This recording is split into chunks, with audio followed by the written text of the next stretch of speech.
it's kind of been like my mission to try and give that back to them as I've progressed with doing everything that I'm doing now. Show them that like there was a purpose to it and that it was worth it. That is really, really cool. Again, you have like a credible story. I know I told you this before we clicked record.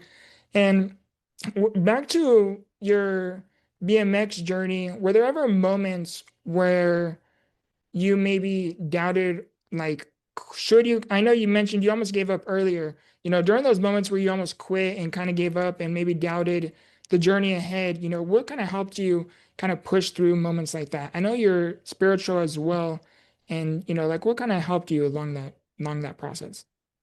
Yeah, so when I went through like the really difficult times with just knowing if I was not knowing, I guess would be the word to say, the uncertainty of not knowing where my future really lied, I would sit there and I would pray a lot, especially while I was going through therapy. There would be moments where I was driving home that I would have to literally just pull over and pray because I was losing my mind after like that session. So there were moments like that where definitely God got it. But then there were other moments where I would kind of just open up my Instagram and I would look at all of the people who had supported me and who were there for me. And going through my camera roll was another big thing. Just looking through all the different races, seeing, okay, like there's all of these little girls who are looking up to me. There's all these little boys who are looking up to me. There's all of these even older people who are looking up to me, who are saying that like I'm making waves and things like that. And at first I used to look at all of those things as a lot of pressure and a lot of extra stressors that I never really wanted. But as time went on, I learned to kind of reframe it in my head to show me like, no, like they're all supporting you by choice. Like no one's forcing them. No one's gonna be mad at you if you underperform or anything like that because at the end of the day, they're not being forced to. They choose to hit that follow button. They choose to say hello, to take a photo with you at races. Things like that definitely kept me going in the times where I was like, I want to be done.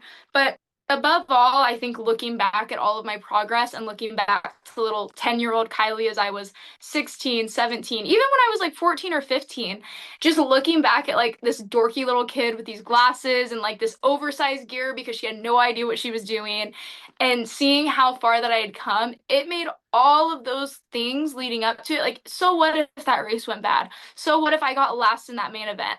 I was in a main event at a national that I never thought would be possible at 10 years old. Wow. So looking at things like that, it just kind of motivated me and inspired me.